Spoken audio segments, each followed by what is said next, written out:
kayo ngayon. Mag-iingat kayo ngayon. Kayo yung nasa Facebook, nasa internet, nasira ng sira sa aking pangalan. Hindi ko na kayo papayagan. Sino man kayong grupo kayo, hahabulin ko kayo. Meron akong maraming kaibigan dyan sa NBI na pwede kayong tuntunin. Sige pa, pasimula na tayo. Gera ang gusto nyo, gera tayo. Spiritual battle gusto nyo, ganun ang gusto nyo. Hindi nyo gusto ng kabutihan, niloloko pa ninyo. Nilay down ko ang kabutihan sa inyo, tapos nag-take advantage kayo, mga pobre kayo. Mga prostitute kayo.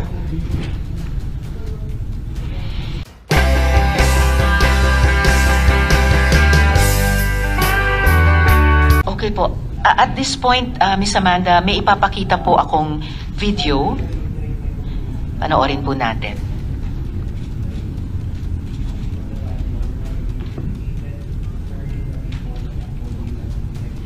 Mag-iingat kayo ngayon. Mag-iingat kayo ngayon.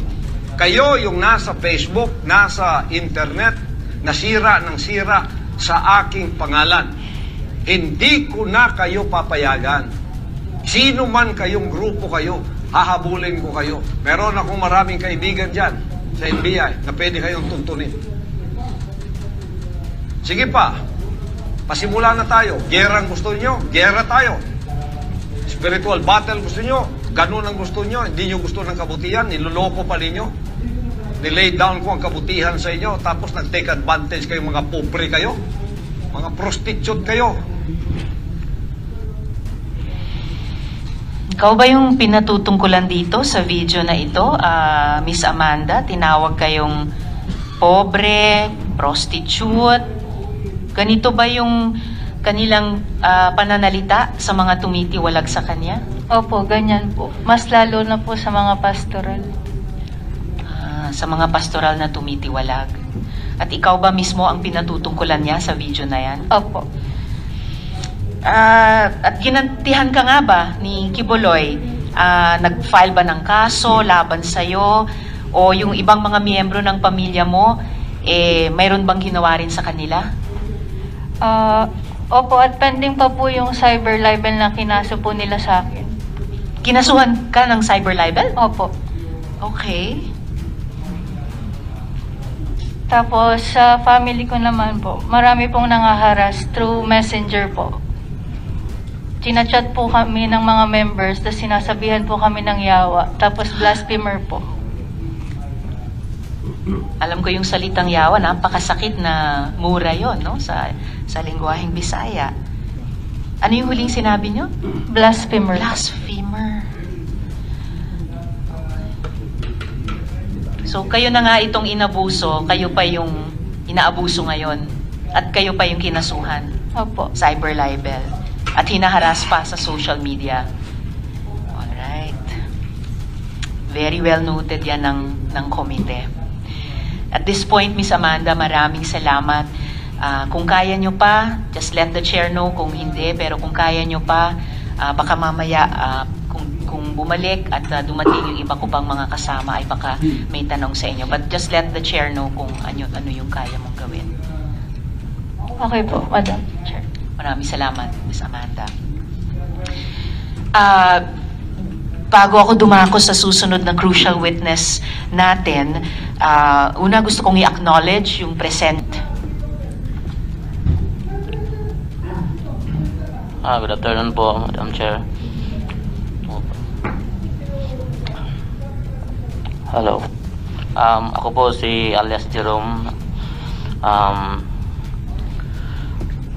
Nanumpa po sa batas na malayang nagsasalaysay sa buong katotohanan at sumunod.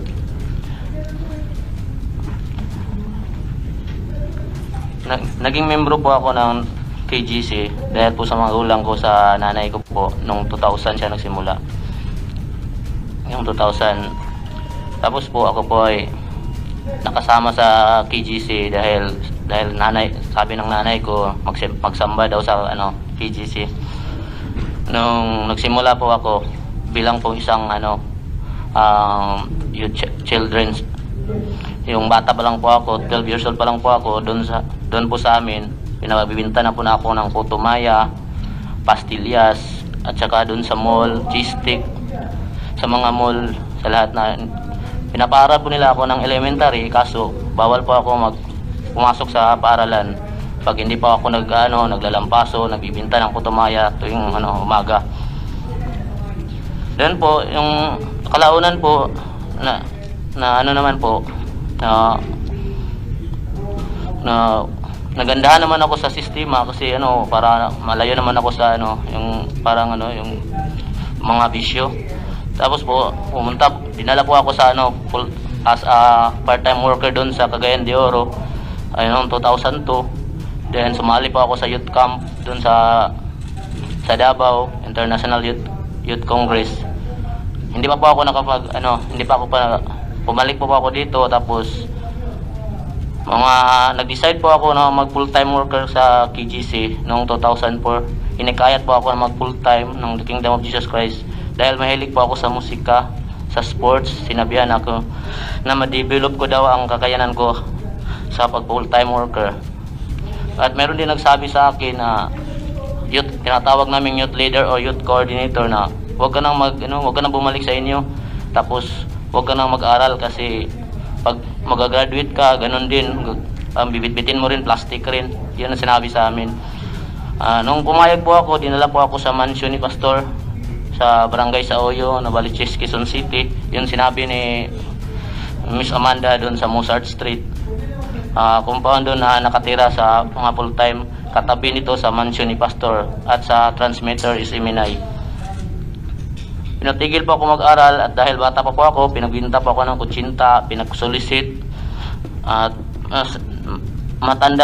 pinagsolicit po ako dito sa buong Kamaynalaan. Since ang edad ko po noon mga 14. Tapos po nung lahat ng mall dito sa lahat ng mga mall dito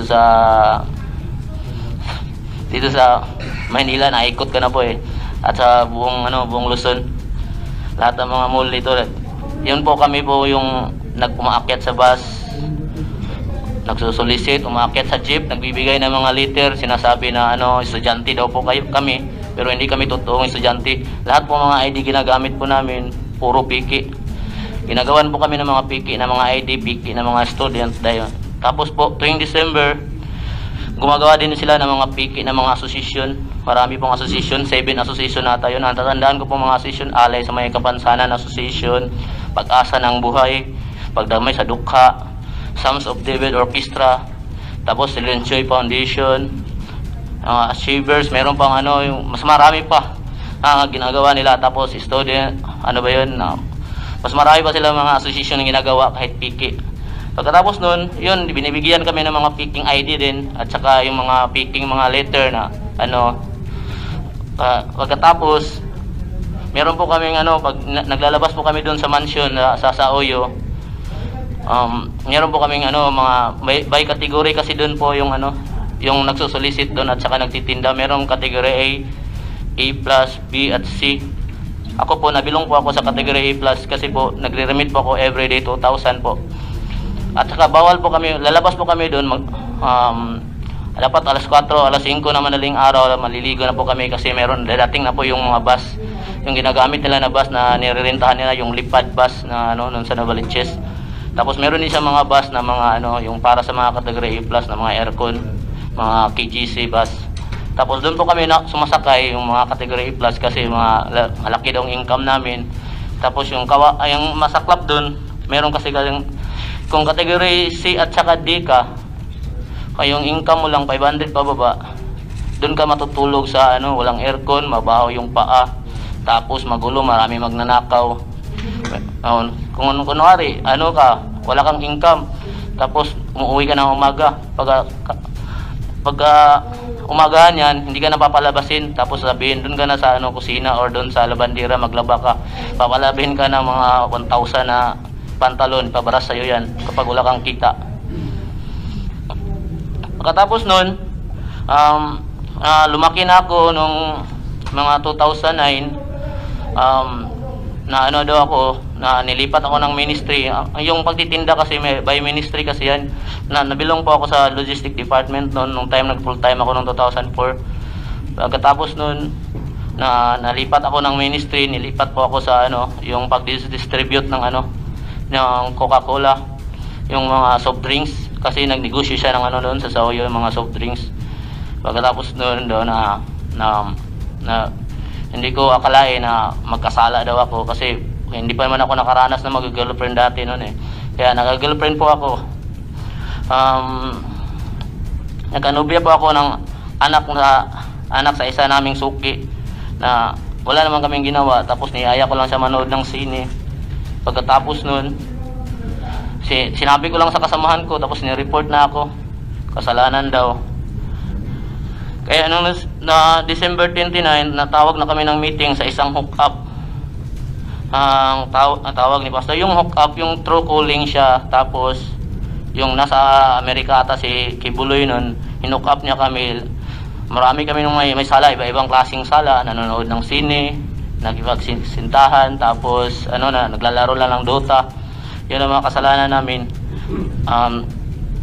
Kasi nandun siya sa Amerika, lahat kami ng full time nasa loob ng compound Kingdom of Jesus Christ, nandun lahat na kami na may sala. Sinabitan ng mahabang papel sa liig, doon nagkasulat ang lahat ng mga kasalanan at namin, at yun kasalanan ng iba pang lalaro na pagdota, pambabae, panonood ng sine. Pinatayo kami sa harapan. Bawal kasi sa aming mga full time na maglaro ng computer, tumanggap ng tip, manonood ng sine, makihalubilo sa mga hindi namin kapwa membro the Kingdom of Jesus Christ. Dapat kasi buong pagkatao namin ialay namin kay pastor. Once na mag full time ka, mag fill up ka, bawal ka na po tumawag sa mga pamilya nyo.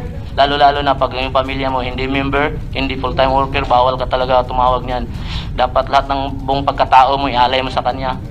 Kung magtitinda ka, dapat remit all. Pag after niyan, pag remit all, dapat wala kahit piso, bawal ka magtira ng pera doon sa kahit cabinet mo. Inaano nila yan, ini-inspect nila yan kung meron kang pirang tinatago. Ganon sila kalupit. Nakakabit yung sound system, ang tawag ni Pastor Kibuloy, kaya rinig lahat ng nandun sa sinabi niya sa amin, kami mga yawa, mga satanas, mga serpent seed daw kami. Sinabi niya sa amin, bilang parusa dapat naming iuntog ang mga ulo namin sa pader at suntukin ang semento hanggang dumugo ang ulo at kamay namin. Dapat din daw namin lagyan ng sila sa mga sili sa mata at bibig at ang ari namin.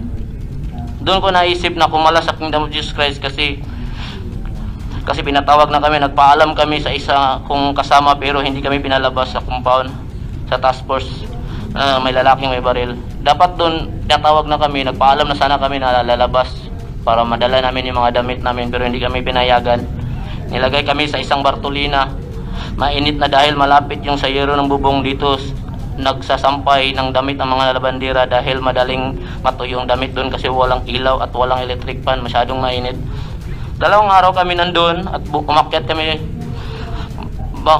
si minister, 2 minister, ang pangalan nila Jojo Pablo at saka si Gio Ayang, ang leader ng task force Davao na may kasama silang mga armadong lalaki. Pinilit kaming suntukin ang simento at iuntog ang mga ulo namin sa pader hanggang dumugo. Jerome, so ginawa mo talaga yung iniutos sa inyo na inuntog mo talaga ulo mo sa pader hanggang dumugo yung ulo mo? Opo, ma'am. Before yun, binasahan mo na kami ng Biblia kasi kalooban doon ng Ama, tapos pinapirma po kami ng waiver. Hindi namin alam ang nakasulat doon. Pag mayroong mangyari sa amin, kagustuhan daw namin. Sige po, patuloy sa pagbasa. Halos hindi namin makayanan yun, ma'am. Tapos meron akong kasama doon na sinabi niya sa kasama ko, akala ko langit to, hindi pala impyerno daw kasi yung naranas namin, ang pakiramdam ko that time parang mamamatay na ata ako o mabubulag dahil may sili pa yung mata ko at saka bibig. Akala namin hindi namin makayanan. May kasama din kaming saxophonist doon na may sala din. Siya din ang parang close friend din siya ni Kibuloy. Siya ang tag-saxophonist namin siya doon sa The Kingdom of Jesus Christ. Ang sala niya naman meron yata siyang inilamas na pastoral, kaya galit na galit si Kibuloy. Ang ginawa sa kanya, sinampal sa harap namin. Hindi nila alam na yung tao pala yun, may sakit pala sa puso nun. Pero sabi nila sa amin na namatay na daw yun dahil na stroke, dahil pagkasampal. Pero hindi namin nakita kasi kinulong na kami.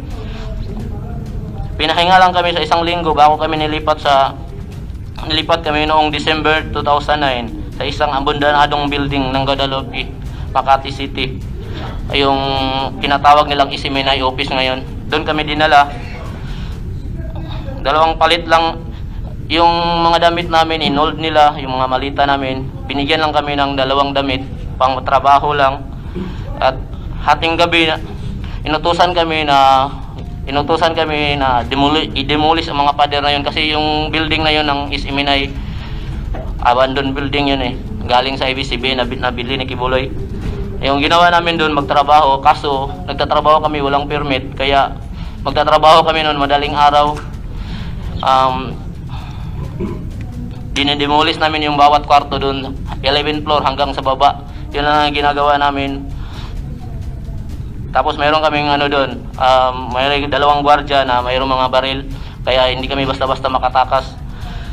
Dahil sa madaming aksidente na naisipan na namin, kasama ko nang tumakas, gumawa kami ng basketball ring sa ground floor at linaro namin yung mga gwardiya dahil mahilig sila sa basketball hanggang napagod sila. Kaya noong gabi na yun, mahimbing ang tulog doon. Kaya doon kami naka-tsansa na tumakas. Kahit wala kami mga damit, tumakas kami. Katapos noon, nag-taxi kami, papunta kami sa Lunita. Wala naman kaming dalang damit, wala kaming pera. Ang ginawa na lang namin, doon kami sa Lunita, nag-umagahan. Tapos hinahanap namin yung kasamahan din namin matagal lang lumabas na nagbo-boarding house doon sa Sampaloc. Kaya nakitira muna kami. Hindi namin alam kung makakasurvive kami kasi wala naman kaming pinag-aralan Hindi kami nakapagtapos ng high school kasi sabi nga pag-aralin kami pero hindi kami nakapagtapos.